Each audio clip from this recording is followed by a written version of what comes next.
मित्रांनो, शालिनी भक्तिसागर कथामध्ये तुमचे खूप खूप स्वागत आहे। तर मित्रांनो, आपण आज या व्हिडिओच्या माध्यमाने जाणून घेणार आहोत श्री पवित्र गणेश पुराण।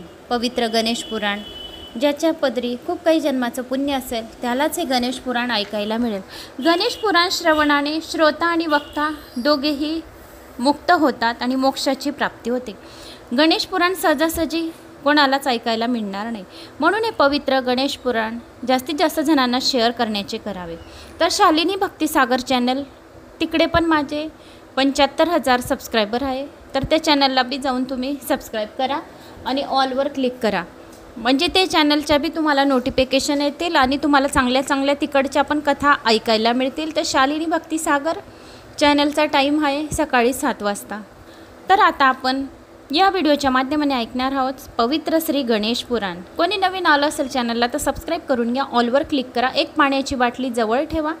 जर बाहेर असणार तर काही हरकत नाही, जर तुम्ही घरी आहोत, मोबाईल लावून देत आहोत, श्रवण करत आहोत, देवपूजा करत आहोत, मोबाईल लावलेला आहे, एक तेलाचा दिवा, तुपाचा दिवा, 2 अगरबत्त्यातली थोडीशी रक्षा त्या पाण्यात घाला बाटलीमध्ये आणि ते पाणी सर्वांना प्यायला द्या। मुलं मुली बुद्धीमध्ये खूप वाढ होईल, हुशार होतील, सर्व संकटाचा नाश होईल। असे हे पवित्र गणेश पुराणाचा एक एक शब्द खूप महत्त्वाचा आहे आणि पवित्र आहे, अत्यंत नेगेटिव्ह ऊर्जा जाळणारा आहे आणि सकारात्मक ऊर्जा घेणारा आहे। असे हे पवित्र गणेश पुराण कानांना तृप्त करून देणारा आहे।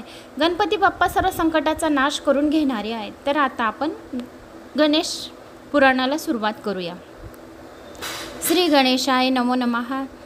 मागच्या व्हिडिओमध्ये आपण 1 ते 10 अध्याय ऐकले, आता पुढचे अध्याय। तर हे अष्टविनायकांच्या कथा आहेत, तर तुम्हाला या अष्टविनायकांच्या कथा घर बसल्या ऐकायला मिळतील। एक एक अष्टविनायक करून आपण श्रवण करूया। तर मागच्या व्हिडिओमध्ये तुम्हाला पहिले अष्टविनायक ऐकून दिलेले आहे, आता दुसरे अष्टविनायक आपण ऐकणार आहोत। भृगु ऋषी म्हणाले, श्री गणेशाय नमो नमः। वक्रतुंड महाकाय सूर्यकोटी समप्रभ निर्विघ्नं कुरु मे देव सर्वकार्येषु सर्वदा। भृगु ऋषी पुढे म्हणाले, नारायणाच्या अंशातून निर्माण झालेल्या भगवान व्यासांनी एका वेदाचे ऋग्वेद, यजुर्वेद, सामवेद आणि अथर्ववेद असे 4 विभाग केले। वेदांचे ज्ञान समजून घेण्याचा प्रयत्न केला। व्यासांना स्वतःच्या ज्ञानाचा खूप गर्व झाला होता, म्हणून त्यांनी पुराणे रचण्यास सुरुवात केली। सुरुवात करताना आपले काम तडीत जाण्यासाठी श्री गणेशाचे अथवा कोणत्याही देवाचे स्मरण न केल्याने त्यांना बुद्धिभ्रम होऊन काही सुचेनासे झाले। व्यास हे खूप बुद्धिमान होते, त्यांची बुद्धी वेदांची व्याख्या करण्याइतकी कुशाग्र होती, परंतु त्यांना नैमित्तिक कामक्य व श्रोतादी कर्मे करण्यातही संभ्रमितपणा येऊ लागला।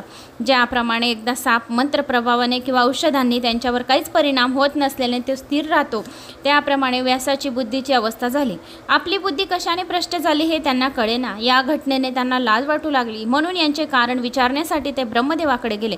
सत्यलोकात ब्रह्मदेवांनी व्यासांचा सत्कार केला। त्यावर नम्रपणे व्यास ब्रह्मदेवाला म्हणाले, हे ब्रह्मदेवा, कलियुगातील पाप पाहून मी दुःखी झाला आहोत। कलियुगातील प्रजा ही नास्तिक आणि निंदा करणारी आहे, आचार विचारांचा ती विचार करीत नाही, म्हणून ज्याच्यामध्ये वेदांचा अर्थ आहे अशी पुराणे मी रचायला सुरुवात केली आहे। पण मला आश्चर्य वाटतं की एकाएकी माझी बुद्धी कुंठित कशी झाली। मला अचंबा वाटतो की मी एखाद्या अज्ञानासारखा का वागतो, काय कारण असेल विचारण्यासाठी मी तुमच्याकडे आलो आहोत। याचे कारण काय आणि उपाय दोन्हीही मला सांगावे। त्यावर ब्रह्मदेव म्हणाले, बाबा रे, आपण ज्यावेळी कोणत्याही कार्याला सुरुवात करण्यापूर्वी सखोल नीट विचार करायला पाहिजे। गुंडागिरीने, गर्वाने किंवा मत्सर धरून एखादे काम करायला सुरुवात केल्यास त्यात खूप विघ्न येतात। विनम्रपणे आणि युक्तीने केलेली कार्य सिद्धीत जातात। गर्वामुळे खूप जणांची फजिती झाली आहे। मारुतीला गर्वामुळे दुसऱ्यांचे वाहन होण्याचा प्रसंग आला। दुर्योधनाच्या मत्सरामुळे सर्वनाश झाला। परशुरामाने सुद्धा क्षत्रियांचा विध्वंस केला, तो मत्सरानेच। तेव्हा या सृष्टीचा निर्माता पालनकर्ताही तोच आहे। ते जाऊ दे, मी ब्रह्मदेव, शंकर व विष्णू असे आम्ही तिघेही ज्याचे आज्ञाधारक आहोत, जो सर्व संकटाचा नाश करतो, त्या गणेशाचे स्मरण करण्यास तू विसरला आहेस आणि हे केवळ गर्वामुळे घडले आहे। गर्व झाल्याने तू गणेशाचेच काय तर कोणत्याही देवाचे स्मरण केले नाही।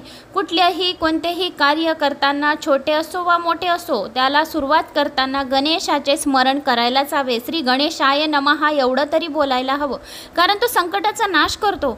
कोणत्याही कामाला सुरुवात करताना गणेशाचे स्मरण केले की कोणतेही संकट येत नाही, कोणतेही विघ्न येत नाही। या गजाननाचा ओम गजाननाय नमः या मंत्राचा तरी किमान जप करावा। ज्या घरात ओम गजाननाय नमः या मंत्राचा 108 वेळा जप करतात ते साक्षात परब्रह्म वास करतात। त्याला परब्रह्मच काय तर त्याला नम्रपणे शरण जातात, म्हणजे तुझ्या सर्व इच्छा पूर्ण होतील। जर हे केले नाही तर तुझे काम कधीही पूर्ण होणार नाही. जर कोणत्याही कार्यास तुम्ही सुरुवात करताना गणेशाचं नाव घेतलं नाही तर कोणतेही कार्य सिद्धीत जाणार नाही, कोणतेही कार्य पार पडणार नाही, कोणतेही कार्य पूर्ण होणार नाही. त्यावर व्यास म्हणाले, ब्रह्मदेवा, माझी बुद्धी भ्रष्ट झाली आहे, त्यामुळे मला काहीच आठवत नाही. त्यामुळे हा गजानन कोण, तो कसा दिसतो, त्याचे किती अवतार, तो कोणाला प्रसन्न झाला होता, याची सर्व माहिती मला कृपा करून सांगावे. एकाक्षरी मंत्राने काय साधते? ब्रह्मदेव म्हणाले, एकाक्षरी मंत्राने काय साधते, काय सिद्ध होते? तर श्री गणेशाला प्रसन्न करून घ्यायचे मंत्र अनेक आहेत, पण ज्या मंत्राने सिद्धी त्वरित मिळते असा मंत्र तुला सांगतो. गणेश मंत्रात 7 कोटी महामंत्र आहेत आणि गणेश मंत्र हा सर्वात मंत्रांमध्ये श्रेष्ठ मंत्र आहे.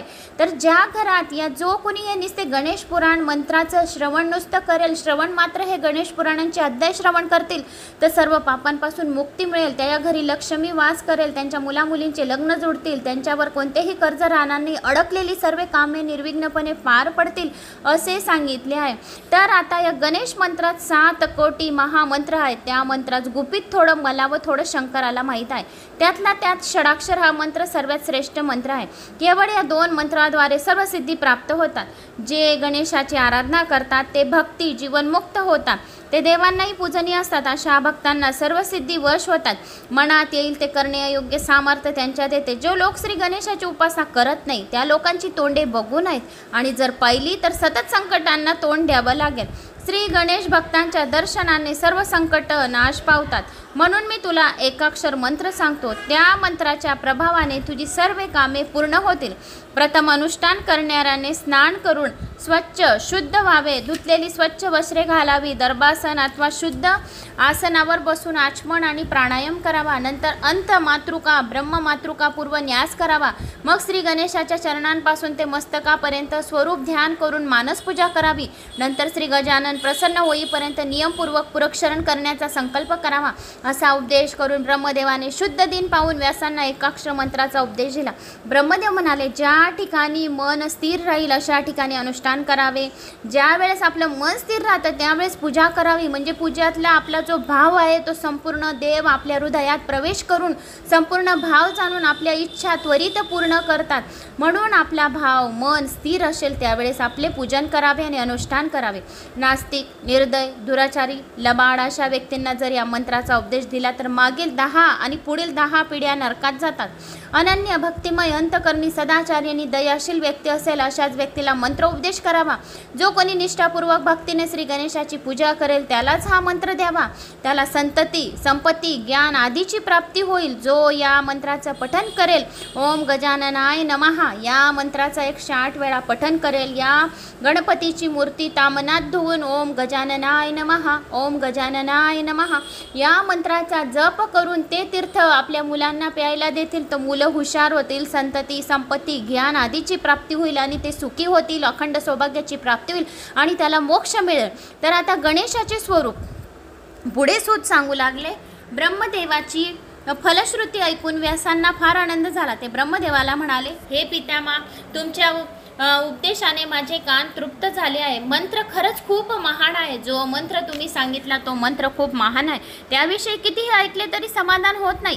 म्हणून म्हणतो की पूर्वी या मंत्र प्रभावाने कोणती सिद्धी प्राप्त झाली कृपा करून मला सांगावे. तेव्हा ब्रह्मदेव म्हणाले, तू खरा निष्ठावंत आहेस. तुझ्यासारखा शिष्याला व हे गुपित सांगताना मला अत्यानंद होत आहे. कोणत्याही कार्याच्या प्रारंभी ओंकार रूपी श्री गजाननाचे पूजन केले असता सर्व संकटाचा नाश होतो. देव, गंधर्व, यक्ष, किन्नर, राक्षस, चारण, नाग, गुह आदी समस्त देव आदी दानव श्री गजाननाचे पूजन करतात. श्री गजानन या मंत्राने कोणाला प्रसन्न झाले, श्री गजाननाय नमः या मंत्राचा जो कोणी 1 लक्ष जप करतेल त्याला साक्षात गजानन प्रकट होईल. तर हा गजानन कोणाला प्रसन्न झाला त्याची कथा आम्हाला सांगा. तर हा गजानन कोणाला प्रसन्न झाला ती कथा ऐका. प्रलयाच्या वेळी सोसाट्याच्या वाऱ्याने पर्वतसुद्धा उडून जातात. 12 सूर्य एकदम प्रकाशमान होऊन सर्व प्राणी आटून नाहीसे होतात. नंतर अग्नी प्रकट होऊन सर्व पृथ्वी जाळून भस्म करतो. नंतर सर्वतक नावाचा मेघ जलवृष्टी करून सर्व जलमय करून टाकतो. हत्तीच्या सोंडे एवढा धारांनी आकाशातून ती वृष्टी होत असते. अशा प्रकारे पंचमहाभूते असंतुष्ट होऊन सर्व सृष्टी नष्ट होते. अशा वेळी अनुरूपात श्री गजानन कुठेतरी दडलेला असतो. बराच कालावधी निघून जातो. सर्व विद्वांस अंधकाराने भरून जातात. नंतर ओंकार रूपी नाद ब्रह्म मायेने निर्माण झालेली पुन्हा सर्व सृष्टीची रचना ज्यामुळे होते तोच परमात्मा श्री गणेश होय. त्याच्यापासूनच त्रिगुणाची तसेच ब्रह्मा विष्णू महेश शंकर यांची निर्मिती झाली. अशाच पद्धतीने प्रलय होऊन श्री गजाननाच्या मायाशक्तीच्या योगाने ब्रह्मादी देव उत्पन्न होतात. पण त्यांना आपण कोण आहोत, आपल्याला काय काम करायचे हे समजतच नाही. आपल्याला कोणी निर्माण केले हे पाहण्यासाठी त्यांनी 21 स्वर्ग पृथ्वी पाताळादी लोक शोधून पाहिले, पण त्यांना काही त्यांचा शोध लागला नाही. नंतर काही काळ पुन्हा घोर तपस्या केल्यावर त्यांना आकाशात अवर्णीय असे प्रकाश दिसू लागला. त्या प्रकाशामुळे डोळे दिपून गेले. ते तिघजण त्या प्रकाशाचा शोध घेण्यासाठी आकाशात खूप फिरले. फिरून फिरून थकले. त्यांचा ही अवस्था पाहून श्री गजाननास त्याची दया आली. त्याने आपले रूप प्रकट करून दाखवले, दर्शन दिले. गजाननाला पाहून कमळेही लज्जित झाली. त्यांच्या शरीराच्या रक्तवर्णाने सायंकाळचा सूर्य तेजहीन झाला. श्री गजाननाचे पिवळ्या रंगाचे कटीसूत्र बघून मेरू पर्वतही पराजित झाला होता. श्री गजाननाला ज्वार हात असून प्रत्येक हातात खडक खेटक धनुष्य आणि शक्ती अशी 4 आयुधे आहेत. त्यांचे नाक हत्तीच्या सोंडेप्रमाणे सुंदर आहे. पौर्णिमेच्या चंद्रापेक्षाही त्यांचा चेहरा तेजस्वी आहे. वराला लाजवेल असा त्यांच्या मुखातून एक दात बाहेर आलेला आहे. सोंडेचे टोक पाहून ऐरावत वगैरे 8 दिग्गजांना भीती वाटेल अशी होती. त्यांच्या मस्तकावरील मुकुट अनेक सूर्यापेक्षा अधिक दैत्यपान दिसत होता. त्यांच्या अंगावरील वस्त्राने दिव्य तेजस्वी ताऱ्यांचे तेज हरपले होते. असे हे श्री गणेशाचे मनोहरी रूप पाहताच त्या तिघा देवांनी त्यांची मंतकंठाने स्तुती करण्यास सुरुवात केली. तिघेही ब्रह्मदेवाला लाभले विश्वरूप दर्शन. तिघेही श्री गणेशाचे स्तवन करतात. गजानन, तू खरोखर परब्रह्म आहेस. तूच रजोगुणाच्या आश्रयाने ब्रह्मा होऊन सृष्टी निर्माण करतोस. तूच सर्व विश्वाचे कारण आहेस. तूच सर्वांचे विधांचे निदान आहेस. तूच सत्वगुणाच्या आश्रयाने विष्णू होतोस. अनेक अवतार धारण करून सर्व सृष्टीचे रक्षण करतोस.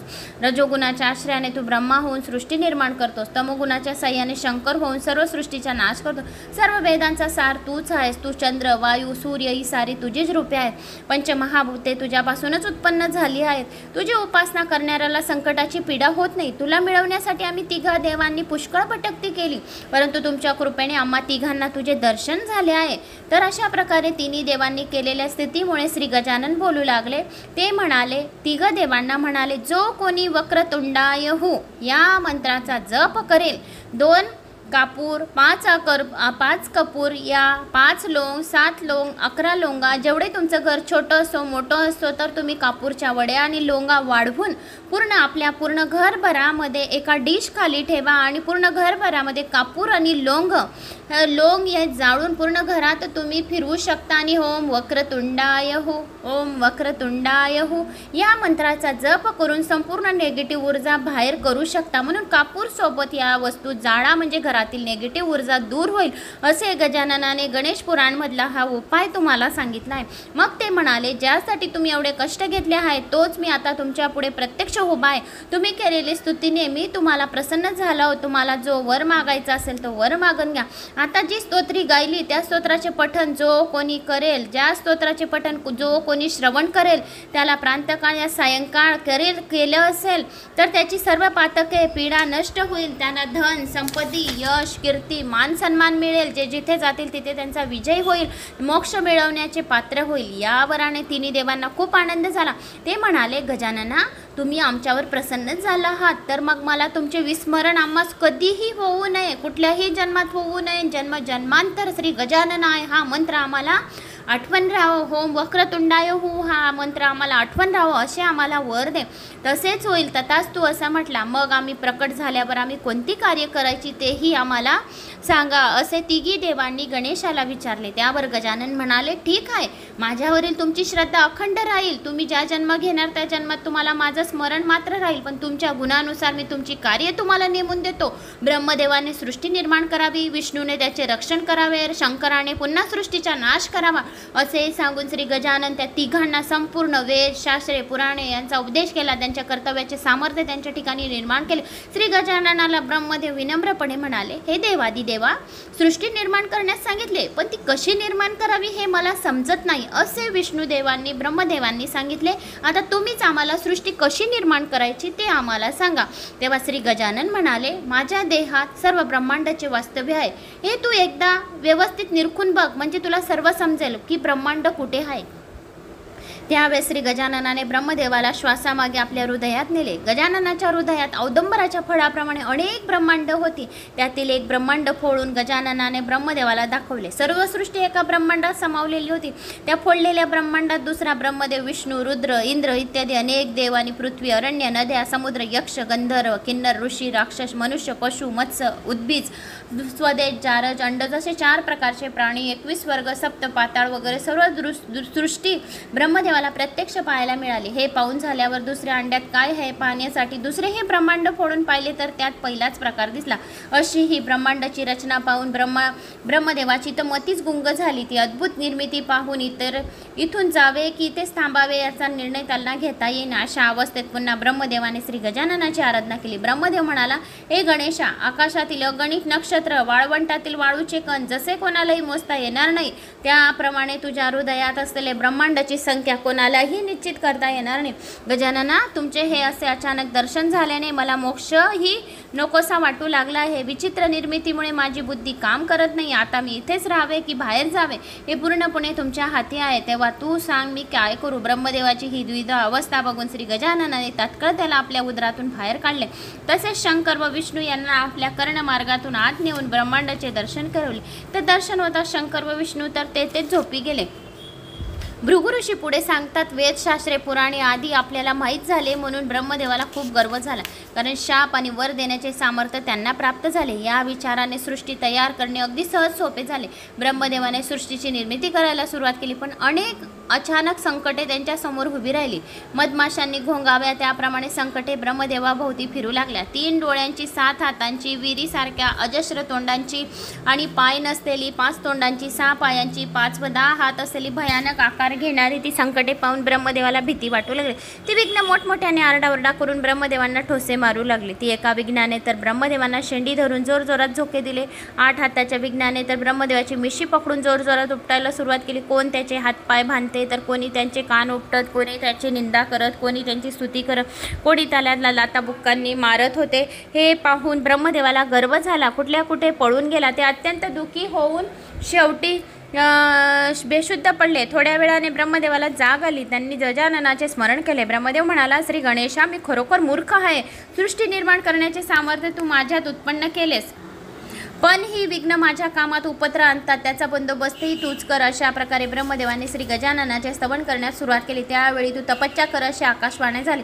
अशी आकाशवाणी होता सर्व विघ्ने पळून गेली. हे बघून ब्रह्मदेव म्हणाले, मी तपश्चर्या करीन, पण मंत्रोपदेश आणि योग्य ठिकाण मिळाल्याशिवाय मी कशी काय तपश्चर्या करू. या काळजीने ब्रह्मदेव चिंतातूर झाले. डोक्यावर रत्नजडित मुकुट, सर्व अंगाला रक्तचंदनाची उटी, शेंदूर वर्ण मस्तक, गळ्यामध्ये रत्नांच्या माळा, योगपवित दंडामध्ये रत्नांची भूषणे, बोटात सोन्याच्या अंगठ्या, कमरेला सर्पभूषण, अंगावर तांबडी वस्त्रे, मस्तकावर चंद्रमा अशा श्री गजाननाचे ब्रह्मदेवाने स्मरण करतात. वडाकडे पहा अशी आकाशवाणी झाली. ही आकाशवाणी ऐकून ब्रह्मदेव काळजीत पडले. भृगु ऋषी पुढे म्हणाले, ब्रह्मदेव झोपले असता त्यांना एक विचित्र स्वप्न पडले. सर्व सृष्टी जलात बुडाली होती, मात्र स्वप्नात एक वडाचे झाड दिसले. ब्रह्मदेवांना या गोष्टीचे नवल वाटले की सर्व सृष्टी जलमय झाली असता या वडाचे झाड कसे काय शिल्लक राहिले असे त्याला प्रश्नही पडला. या वडाच्या झाडाचे निरीक्षण करत असताना त्यांच्या एका पानावर एक नाजूक बालक त्यांना दिसले. त्या बालकास 4 हात होती. त्यांच्या मस्तकावर रत्नजडित मुकुट होता. या बालकाचे शरीर मनुष्याचे होते. तोंडातून एक दात बाहेर आला होता. तसेच एक सोंडही होते. त्यांच्या गळ्यात मोत्यांची माळ होती. मस्तकावर अर्धचंद्र होता. सोंडेने पाणी घेऊन ते बालक आपल्या अंगावर उडवून घेत होते. अशा प्रकारचे ते बालक पाहून ब्रह्मदेवांना हसू आले. ते हसून ऐकून बालक रूपी गजानन खाली आले. ब्रह्मदेवाला म्हणाले, ब्रह्मदेवा, मी मोठा आहे असा तुला मोठा गर्व झाला होता ना. तुझ्या विघ्नांनी छळले म्हणून तुला तप करायला सांगितले. ते कसे करायचे तुला प्रश्न पडला, म्हणून मी तुला एकाक्षरी मंत्र सांगतो, तू या मंत्राचा 10 लक्ष वेळा जप कर, म्हणजे तुला साक्षात दर्शन होईल, सामर्थ्य संपन्न करेन. असे हे भयानक स्वप्न पाहून ब्रह्मदेव जागी झाले. आपल्याला श्री गजानन कधी साक्षात दिसणार याची त्याला ओढ लागली. सकाळी उठून त्यांनी स्नान केले, जपाला सुरुवात केली. ब्रह्मदेवाने निराहार राहून सहस्र वर्ष घोर तपश्चर्या केली. त्या ब्रह्मदेवाच्या तोंडातून भयानक अशा ज्वाळा बाहेर पडू लागल्या. ब्रह्मदेवाची तपश्चर्या बघून श्री गजानन प्रसन्न झाले. त्यांनी लगेच ब्रह्मदेवांना दर्शन दिले. गजाननाचे ते तेजस्वी स्वरूप पाहून ब्रह्मदेव पुन्हा काळजीत पडले. त्यांचे मन तपश्चर्यात लागेना. त्यांनी तसेच डोळे मिटले. त्यांची ही अवस्था पाहून गजाननाचे त्यांचे सात्वन केले.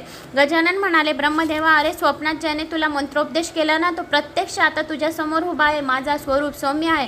आता तू जे जे मागशील ते सर्व तुला लगेच मिळेल. ब्रह्मदेवांना फार आनंद झाला. त्यांनी चारी मस्तकाने श्री गणेशाला नमस्कार केला. ब्रह्मदेव म्हणाले, वेदांनाही माहीत नसलेल्या परमात्म्याचे दर्शन आज मला झाले. माझा जन्म धन्य झाला असे मला वाटते. तुम्ही मला प्रसन्न झाला आहात तर तुमचे कधीही विस्मरण होऊ नये. तुमच्याविषयी भक्ती माझ्या हृदयात कायम राहावी. सर्व विघ्न निवारून सृष्टीची निर्मिती करण्याचे सामर्थ्य मला दे. तेव्हा तुमची आठवण होईल, तुमचे स्मरण करेल, त्यावेळी मला दर्शन लाभ होईल. श्री गणेश म्हणाला, माझ्या केवळ दर्शनाने तुझ्या सर्व इच्छा पूर्ण होतील. माझा भक्त स्मरणानेच तुझी सर्व संकटे दूर होतील. आता तुला लवकर सृष्टीची निर्मिती करायला सुरुवात कर. ब्रह्मदेवाला सृष्टी रचना करायचे सांगितले. वरप्रसादाने प्राप्त झाले. ब्रह्मदेवाने श्री गणेशाची पूजा केली. ती करता सिद्धी आणि बुद्धी नावाच्या 2 कन्या तेथे प्रकट झाल्या. भक्तांचे कल्याण करता ब्रह्मदेवाने श्री गणेशाकडे वर मागितला. त्या दोघांनी गणेशाला अर्पण केले. त्या दोघींचा स्वीकार करून अंतर्धान झाले. तर असे हे आपले एक अष्टविनायक दुसरे अष्टविनायक याच्यात झालेले आहे मित्रांनो. तर मला अशी आशा आहे की तुम्हाला माझा हा व्हिडिओ आवडला असेल. आवडल्यास एक लाईक करा, चॅनलला सबस्क्राईब करा. कुठून कोणत्या गावाहून तुम्ही माझा हा व्हिडिओ ऐकत आहात तर आपल्या गावाची कमेंट्स नक्की करा. आणि गणेशाला दुर्वांची 21 माळ करून 21 दुर्वा घेऊन 21 माळ करून जर अर्पण केली तर आपल्या मनातल्या सर्व इच्छा पूर्ण होतात. ज्या मुलामुलींचे लग्न नाही जुळत आहे त्यांनी 21 गुळाचे खडे गणपतीला अर्पण करावे. नाही तर कुठल्याही मंदिरात जाऊन तुम्ही 21 मोतीचूरचे लड्डू पण अर्पण करू शकतात. हिरवे मूग दान देऊ शकतात. ज्यांच्यावर कर्ज झालेले आहे तर त्यांनी हिरवे मूग दान करा. आणि रोज श्री गजाननाय नमः, ओम गम गणपते नमः या मंत्राचा जप करा. जर असे केले तर आपल्याला सर्व सिद्धी प्राप्त होतात आणि जो जिथे जातो तिथे त्यांना यश, कीर्ती, मान, सन्मान प्राप्त होते. तर मित्रांनो, मला अशी आशा आहे की तुम्हाला ह्या गणेश पुराणाचा व्हिडिओ आवडला असेल. आवडल्यास एक लाईक करा. कुठून कोणत्या गावाहून तुम्ही माझा व्हिडिओ ऐकत आहात आपल्या गावाची कमेंट्स नक्की करा. आणि जय श्री गणेशा करा. शालिनी भक्तिसागर चॅनल पण माझंच आहे. तर शालिनी भक्तिसागर टायमिंग 7 वाजता आहे. शालिनी भक्तिसागर कथाचा 12 वाजता आहे. जय माता दी. जय श्री गणेशा. जय श्री